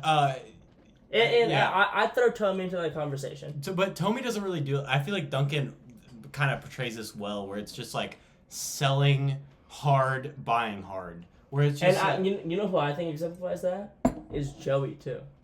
Yeah, with Joey's another one for sure. Where it's just like you can't be stuck in this middle phase of just like holding on to decent, good players. It's like you acquire studs. It's what Bob does all the time, like acquire studs. I don't know how he does it, dude. It's ridiculous. Bob's a wizard. But I feel like this conversation is leading into a good topic if anyone wants to speak on it. But there has been some turmoil over everyone like selling everything and then going straight into a rebuild after tanking for like 5 years, and some people aren't cool with that. So what are your guys' thoughts on huge rebuilds and then, not staying in the PL and just breaking it all down and playing so volatile? But if you can't compete in the PL, then there's no reason to, like for me personally, there's no reason for me to keep my mid to good players, because how about keep the stature? Like, because I feel like there's a pride thing in this too. And I don't think with those guys though. I think Tommy and Chonk are there, but go for it. I guess I get with those players, like with Hager back, with the first baseman I had, Mike Griffin, with all those players back that I sold, it's kind of like I don't think I'm good enough to compete for a TOC. The best thing I can do is just try not to get relegated, and it's like at some point you have to decide like, okay, I don't want to get relegated. I can't just play for not getting relegated anymore. Like, I have to do something. But it's a different mindset. Like, we see Tommy and Chonk play, and their thing is like, I want to stay in the PL, right? I guess San Diego's done a great job. And Chonk has done a great job of that. And I think there's different reasons of staying in the PL. It's just the mindset. To me, is like the moment I realized I could not, compete for a TOC anymore, I'm in the BL. Exactly. I went from PL to SL to BL, and I'm going to tank in the BL for 1 season. And in hindsight, if I want the best chance, I should tank in the BL for multiple seasons. It's just that my prospects are ready, and I'm like, okay, and this is a selfish reason, and the reason is like, I want to compete one more time while I'm still in the same household as other people who play OTP. But if I wasn't in that situation, I would probably tank in the BL for not multiple, but like at least a year or 2 more. And get those like 1-1s and multiple of those and do the Weiss, Griffin, Parrish, along with only 4 seasons of Hurd, only 4 seasons of Kehoe. In those 4 seasons, I try to win a TOC, right? I think I have an off chance with luck to win a TOC with only this year, and if I continue to buy and get lucky. But if your thing is to win the TOC in this league where drafts are so top heavy and you can sort of, tell what prospects are going to be those sort of like superstars, I think you get the tank. Yeah, if like Mexico City in the PL with PL money, with those 4 top, like those big 4, like, he's gonna win. I guarantee you, I'm gonna put money on this. 2 TOCs for Dustin while he has Parrish, Jimmy Simmons, Weiss, and Friedland. I think you could say he'll definitely at least compete for like not this year. 7, but he's gonna be the next 7 years. I think the line is 2.5 TOCs with this core, with the over being like plus 120. For all you gambling folks out there. Anyway, so on to the consensus, I guess. 8, Galveston. I didn't agree, but the other two can lead off why they think Galveston is 8th. I mean, it's a competitive PL, and it's definitely, if Galveston was in any other league, we'd have him top 2. Yeah. Like, it's kind of 100%. the crazy part about the PL. Recently, it's been, like, not even... Before, I feel like a few years ago, it was top-heavy with Mark every year dominating, and then, like, an occasional SLC or, like, a Toronto. Toronto's always up there. Yeah. 2. But it's the last couple of years, it's been, like, a crazy top 8, or, like, it's just been... Like, the fact that Galveston has this good of a team, and we're putting him at 8 in a league is pretty crazy, because it's a great team. Like, it's a well-built team, offensively, defensively. But it's a team that has succumbed to regression. Yes. Unfortunately, that is PL what it curse. is. That's what I was going to say, is why I have Galveston at 8 is that all... He just made the PL this year, though. Yeah, This but was the year he made his PL. all We of it, called all regression. of his players, and we see this in OTP, right? Is like you draft a player, and obviously they're using the SL or BL, so they play better. But their ratings also take a hit as you get higher. You know, I've had these sort of players like Matt Reynolds, for example, who is like 2 straight years in the PL, 3 WAR, and then just went down. Like that third year on these sort of fringe players, like I draft him as a PL. But they just regress to an SL, and they cannot play in the PL, and that's what it is. And I think that's the downfall. And that's what Galveston and that's why He took a Toronto little bit. and DC's main maintenance at the top, or being able to stay at the top for so long, is so impressive, because it's just like that doesn't affect them at all. Go ahead. Sorry. I was just gonna say, I think no shade to Galveston at all, No. but like it just took a little bit too long to get into the PL. Like if he really wanted to get a shot at the PL title, that he would have had to get to the PL like either last season or 2 years ago, and he could have done that, but there has been an influx of pushes up to the PL, Carolina, SLC, And as you always well. have DC Chicago. and Toronto. Yep. Chicago. Chicago. Like I know Vegas would have got there It's last year, unfortunate, but yep. like that just usually doesn't happen. Yep. Been a But lot of yeah, good SL and teams. you know what? He has a good team, and it can be. It's nothing against your if team. if it's managed well, I think you can get out of the relegation 100%. Anyways, I think Galveston. 100%. I think Galveston can finish up to 6. It'll be the Empire and San Diego definitely fighting Yep. for relegation. Yeah. I think Galveston's good at 8 or 7. But moving alright, forward, Yeah, let's make some moves, Galveston. Gotta make some moves. Let's moves. go from the 7 to 5. In the How about 8? that is the 7. In the 7, I have Chicago. In the 6, I have Vegas, and in the 5, I have Kentucky. Yeah, I don't view the same. Next up, I got Galveston, then I got my own Kentucky Bootleggers, and then I got Vegas. Kudos on Vegas for the signings. Let's go start in 7. I have the Kentucky Bootleggers. Oh! And I feel like Mike is a great GM. Don't get me wrong. It's just talent-wise, it's just... We'll get there. Then Chicago. Then Chicago at 6. I feel like... Whoa! Whoa! We got a bombshell coming on! Salt Lake City at 5. Ah! Oh, it's a great team. It's a great team. Okay, so before we go to the top 4, we're going to have to talk about Chicago. We're going to have to talk about... Kentucky and Vegas. Kentucky and Vegas. That's it. Those are the 3 teams we're going to focus on right now. I want to talk about Vegas. That's who I want to talk about. No, we're and talking Jhunt will about take the Tommy. Vegas. Hey, And- come on, we gotta and- talk about Tony first. And Tommy, so if I'm being honest, I think you have especially after this test year thing, that was after I did the rankings. That's true. After test years, after I did the rankings, I think you have a better team than Kentucky. It was more just bias that, like, Kentucky has been Kentucky. And if that doesn't work, it doesn't work. I think you could finish above where I put you. I want to preface that. I think you have a really good team. Against Tony Colon, you're playing him at second. I think you could play him at short with that 70 range. Not many people have that. You know, you have Rogan. Yeah, can play short. And I really like his moves this offseason, getting Hager, getting McLaren, Seattle legend right there, and then his pitching as well, I think, has been it is going to be really good in the PL, especially his staff. What do you think,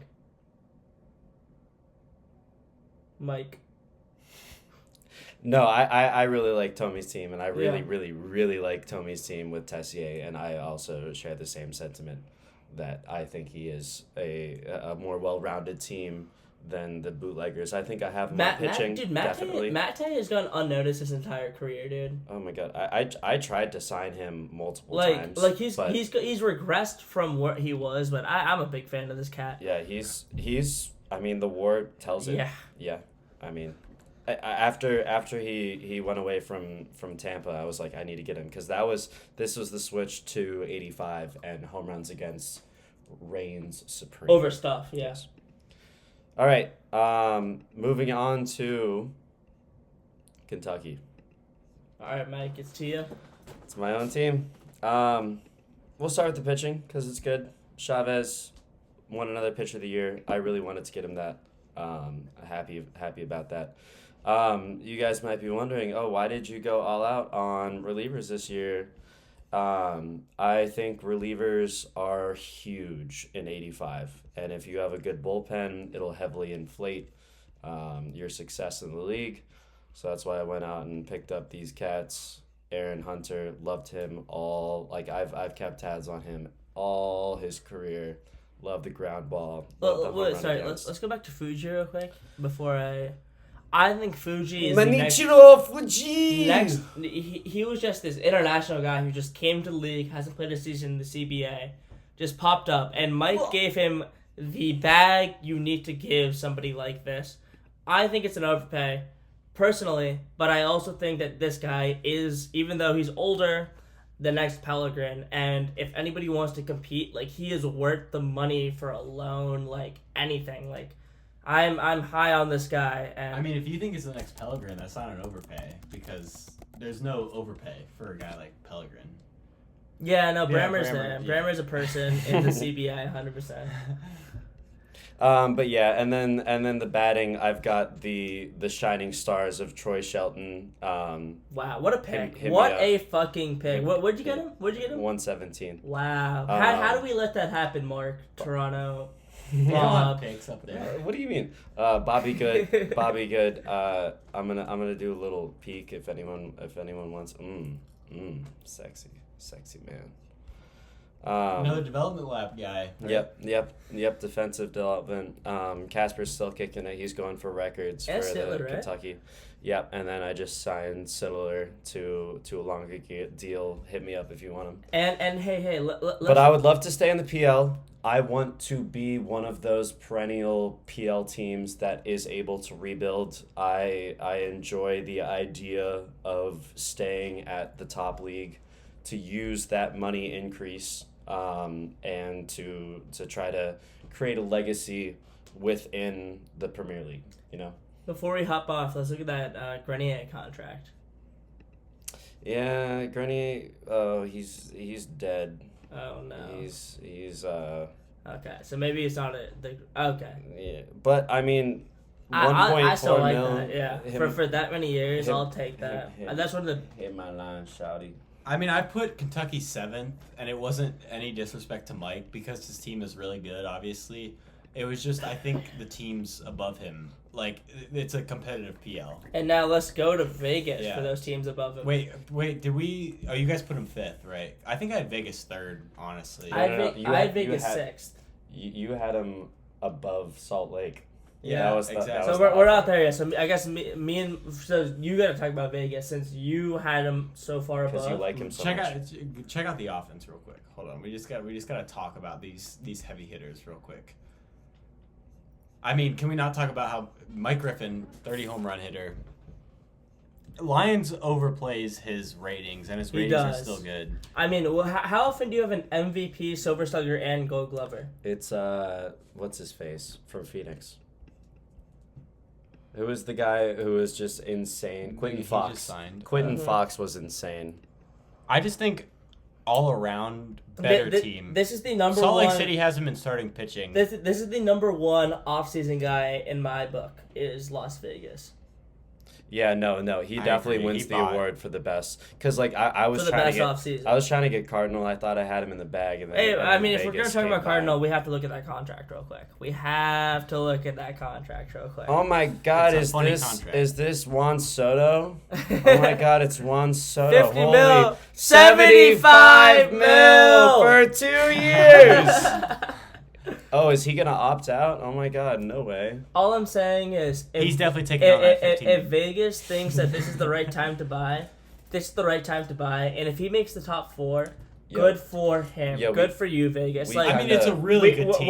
it's Like, a very let's not good cap. team. Nobody is saying that you can't make the top 4, even in this juggernaut of the PL. He made the finals last year. Like, I feel like that's going unnoticed. Yeah. He made the he's finals last year. a lot better this year too. Yeah.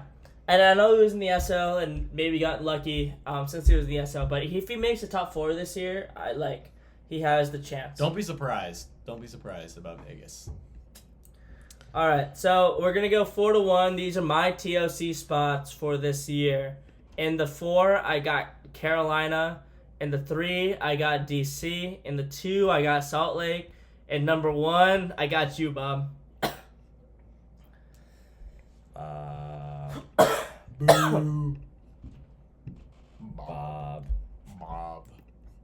Anyways, I got DC at the 4 spot. Bro's pitching is Crazy. insane. Crazy. And he is a factory. His batting is old. Yeah. It's not actually old. It's just regressed.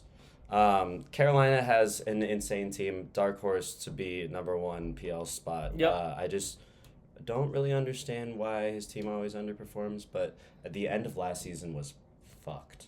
Dude, his winning percentage was I don't know if it'd call it crazy. underperformed. Last year was his And then first SLC. year. Yeah, I know, but like all those moves he made at the trade deadline, Yeah. and then like he was trying to push for a TOC spot, which didn't really make sense, but like it worked out because his team's insane this year. And Jay, I how think much I you got Toronto at my 5. Oh no, Vegas. Oh, Vegas at my 4. Toronto at my 3. Mm-hmm. Wow, fuck I you, know, Bob. We got a bit of a shake Bro, up here. you're saying 3 in the PL is like the 3rd best team in 30 teams. So like I don't think Bob's team is bad.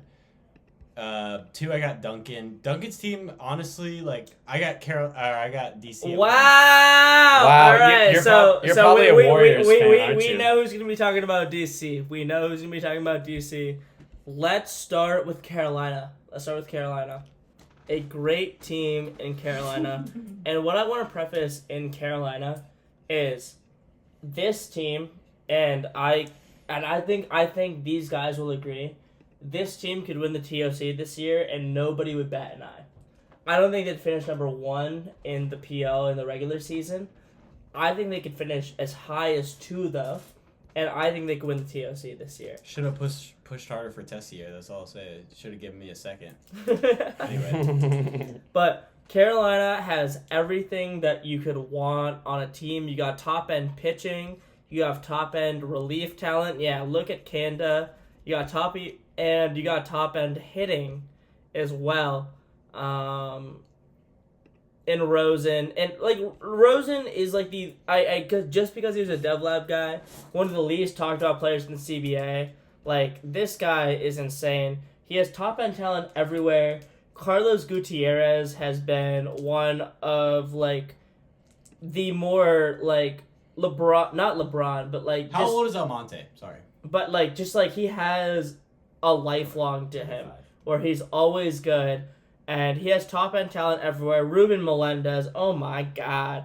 And Wait, Carolina can finish it too, and can win the TOC. Why do you have him having 17 stolen bases?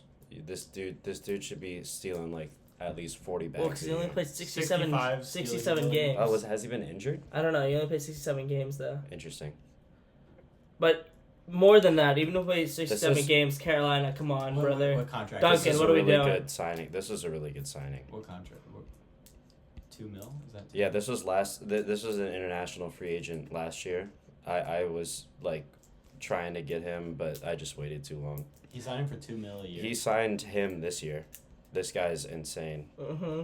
Like 70 power with 50 BABIP is going to be crazy, and like his ceiling is also going to be plus. So he's going to be How much he's do going you to be guys fun to think watch. that defensive ratings change from BL to SL to PL? Like, how much does 65 outfield range change from BL to PL? It doesn't. I think Yeah. shortstop matters. Yeah, I don't think it does. Like from league to league, it doesn't. Okay. But John Gilmore is definitely going to be his. Yeah. This is a really good pickup last year as well. Like this is one of those pickups like during his during the trade deadline where he like ramped up for the This TOC. is where like Carolina. And yeah. his like last 2 months of this season, he won like 70% of his games. It was crazy. And before Carolina was in the PL, right? He was in the DL for a bit, but when he was in like the late BL stages and into the SL, he made these moves for big names that he got not at a discounted price, but for a price that you would not usually, get these names. And it went under the radar because he wasn't in the PL. And like it's all coming to fruition right now. Carolina's team could win the TOC this year, and I'm excited to see what they do this year. I have him at the 2. I think it's the both offense, defense, and pitching that's just off the charts. That's just consistently all around like top tier. But I will say, at this point, we are talking about the best teams in the CBA. So Yeah. hopefully we see this for pretty much every team. But Next up, should we do consensus SLC or DC? I got he has DC at his 1. So let's do SLC next. Yeah, I SLC at my 2. Yeah. His pitching is what propelled me to make him at the 2. John Knapp's humble. John Knapp is humble. No, see, dude. Oh my God, Joe Cole. So SLC is one of those teams. The past 2 years, I don't know what has happened. For some reason, his team has I'm going to say horrifically, but I don't actually mean horrifically, underperformed their ratings. It's crazy. Like his pen is really good. Well, you know what? His staff is really good. His staff is amazing. His pen is a little bit weaker, but it's still really, really good. And his hitting, I mean, he has Terrell Thomas. I mean, of course, Terrell Thomas isn't who he was before. Yeah. And he doesn't have Terrell Thomas on here. Yeah, but his hitting is still insane. He's got Leon. Oh like my Leon God. is great, and he also has Leon. Wait, where's Leon? You just clicked on him. No, Leon, the center fielder. Oh, but SLC to me, he's one of the newer GMs in this league. Otto. I don't know if I know your real name. I'm just gonna call you Otto, but He's a homie. he's automatic, brother. Here he he's is. auto-fucking-matic. Oh my God! And what I mean by this is like, it's like he knew what the OTP 25 engine was. You know what I mean? I've talked to him. He kind of did. He did. He had so many like, and this is when I knew that he was like, a juggernaut. Is Ricardo Medina? If you go to Ricardo Medina, in OTP 24, I signed Ricardo Medina for like $2.4 million and traded him to SLC for 2.8. nothing. Yeah, 2.8 for nothing. For like 5 years. And then he signed Ricardo Medina for all of that, and Ricardo Medina has been one of the most, under talked about pitchers, underrated pitchers in the league, and it's like SLC knew it. And this is what cemented him as a juggernaut to me, and I think this year is the year where he cements himself in that like sort of top ranks of the PL. Yeah, it's difficult to try to go for TOCs when the PL is so top heavy. Like I feel like I got lucky. I got in kind of a lull before the real powerhouses came up, and I snuck in there and got my chips like before that. And it's gonna be difficult for SLC, but SLC has built a beauty of a team. Mm-hmm. And what I really respect is he's always made sure to keep good defensive. Like he got Linehan from me a while ago, and he's been a staple in the team. 80 range is crazy. He always has a good center fielder too. Like these are just they're recipes for a good team. Only team with 80 in both center field and it's something to be talked short. about. Yeah. All right, beautiful team, Otto. Moving on to And then DC, you can click on Jhunt. DC. Jhunt got Wait, DC. I want to. Here, we're gonna just. This is like Mandingo in one of those videos, and it's just like the like anticipation, and you just whip out. Oh. Just whip it out. That's why I just put whip him it one. out. Kenjiro Yamamoto. If you go on his, I mean, it's just facts. But if you go on his Reds team, you'll be like, this is a starting rotation in the PL. But Well, usually, everyone's it's still spring training, but still. But go for it. You had DC at your one. DC at the one. I mean, I think the starting pitching. I think we can all say he's rebuilt his rotation. Wow. To where like it was, like 3 years ago or like maybe like 6 years ago. Whenever, Benai, Papia. Papia, and there was one more. That was insane. Well, he also had Matt Morris at his prime at that point. Yeah, Matt Morris was insane. He's been able to rebuild that sort of now as to where like I feel like the 5 years when he went on his run. He's had him forever. He's Davis able to, Carmichael at that time. Mark has been able to like replicate that this year. Pintar. Pintar. Wow, that's an Eskimo. Go to Bro, his between me offense and you. now. Dude, well, can we talk about his his Like, relief pitching too? Oh my god! I mean, Like- talk about all of his pitching. Like John Lord, I still think he's a starter. I think Yeah, I think Mark and could trade I think him Mark for- knows that too. He's just trying shit out. At But this point. also, he just didn't perform well as a starter. I mean, funny bit. You can go to his res team and see like 2 or 3. We're showing spring training aces. now. Oh yeah, fair. These guys. Pat probably- Rhodes could be a starter. On any team. Yeah. But yeah, and then now he has Bobby Williams. Harry Judson sort of fell off a cliff, but like Judson's he has still Harry solid, Judson. though. Yeah, exactly. I mean, fall off a cliff. He's still doing pretty hot. I mean, this is No, you're right. No, This is- wrong verbiage. 4 Silver Sluggers. if he has another good few years, he's a Hall of Fame contender, definitely. Yeah. I mean, At first base too. At yes. first base, like which is crazy. we don't see that. And Jay, what else you got? Marine, right? Shout out Marine.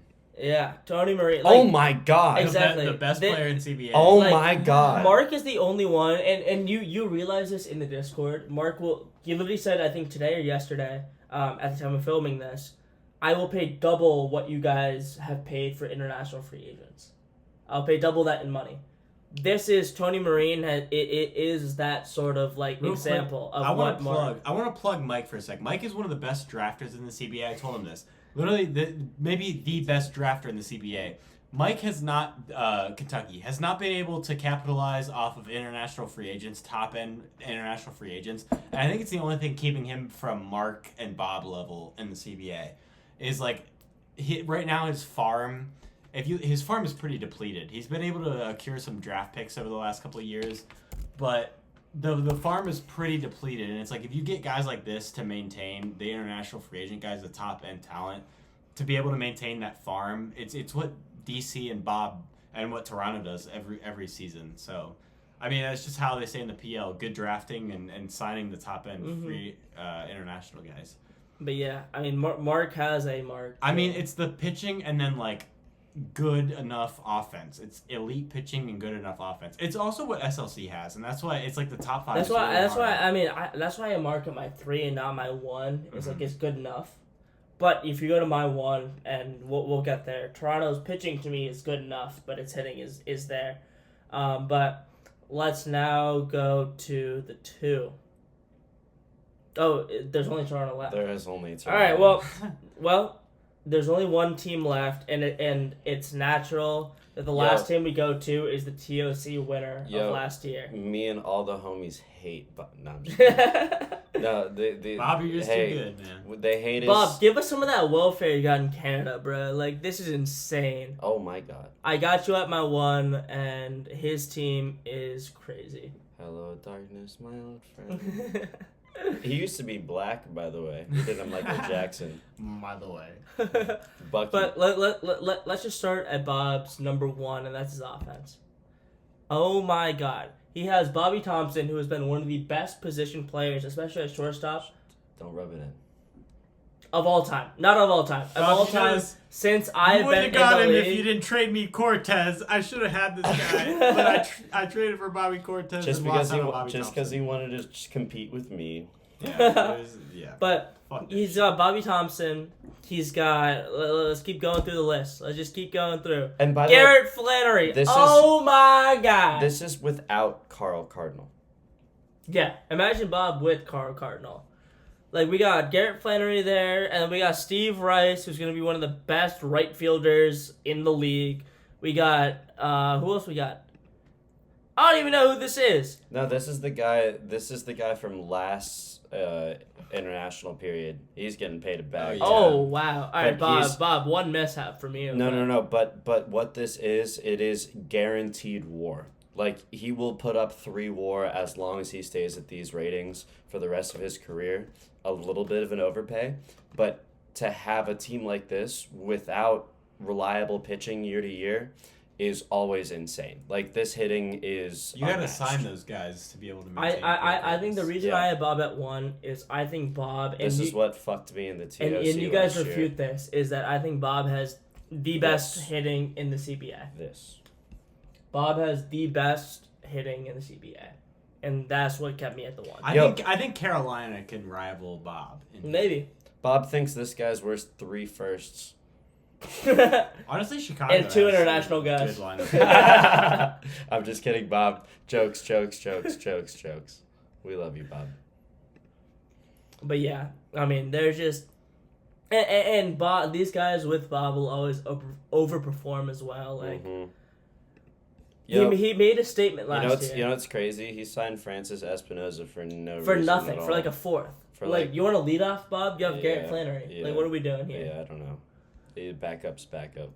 Matt Muma, another catcher that is of value. Dude, if your catcher is over like a 50-55 rating and he can like have yellow batting ratings, like he's honestly worth like a 3rd or a 4th.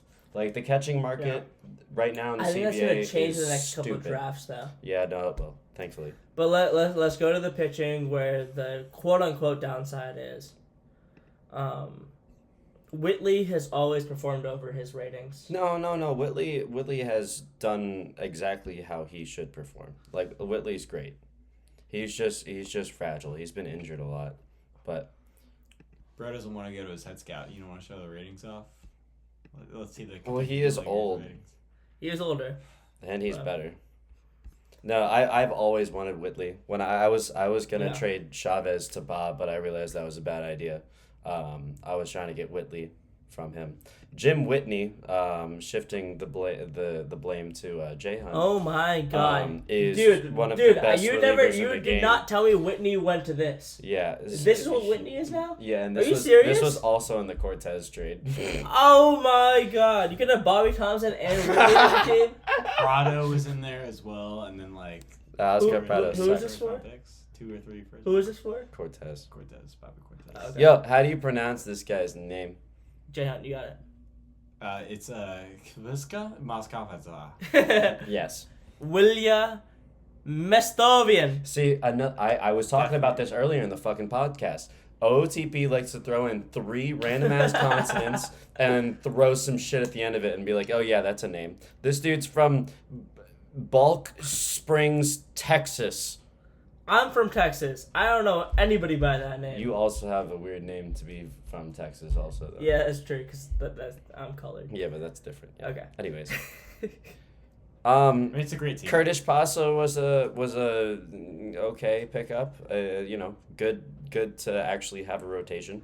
But that's what I'm saying. Like, I think Pasha's going to put up a 2 to 2.5 WAR just because he's on Toronto. You know, it's easier really just that. It's just easier that. to play when you know that your cock's 8 inches and long. we never talk about this, but I know Toronto plays to his ballpark. He has Flannery, he has Thompson, he has the defense behind all these pitchers too that makes him play well. Yep, he doesn't need home runs. He just needs gap power. Exactly, and he's had gap power, and he knows that, and he doesn't talk about that, but we know that you know that.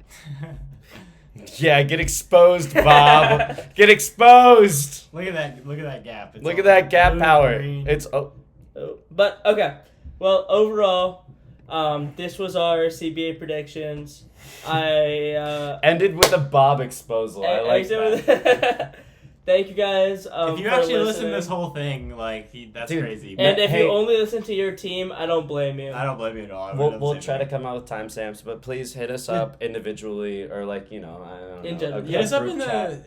the Discord. Yeah, just like yeah, general. please. But also, I think our draft, we'll come out with a draft podcast pretty soon. I think that one will Like be next week, maybe. Well- Because the draft will be probably the next week after that. the draft one should be pretty fun. Wait.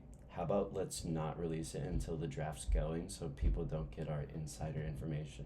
No, but we want to put our insider information. We have mocked 18 Yeah, but- picks, right? yeah, but or not, I want- No, no. 18 rounds. I think we've mocked 18 rounds. We spent a lot of time. 18 rounds? Yeah, Yeah. I'm joking. Oh, okay. But yeah, overall, We're looking at the 12-year-olds. The supple 12-year-olds. The Overall- 12-year-olds that declared Oh for the my draft. God. All right, go ahead. The go 12 ahead. Thank you guys for listening. Overall, I mean, this first podcast is really for you guys. If you have anything that you want more, or anything you think we can improve on, or just a little like, oh my God, it's so cool. Yeah, give us some topics. Yeah. If you guys want us to Yeah, talk give us about some topics. shit. So Give us I- constructive our- feedback. Also, give us the list of drugs that you want us to be on while we discuss these topics. Constructive feedback. All right, we're gonna cut Exactly. that out. No, we're not. Overall, if you guys want topics, like our sort of plan is every sort of big step in the CBA. Like one is preseason, then draft, then TOC. We're gonna do special episodes, and then other than that, we're just gonna do a week of CBA, like from Monday to Friday, and how the CBA looks. Those will probably be like 30 minutes. It'll And be like a those- yap sesh. Yeah, those will be a yap sesh of 30 to 45 minutes of us just yapping and nothing special. But if you want more special topics that we're not thinking of, just let us know. And we appreciate you guys. We love being in this league. We love you guys. It's all we fucking talk about. And yeah, we'll see you in the Discord.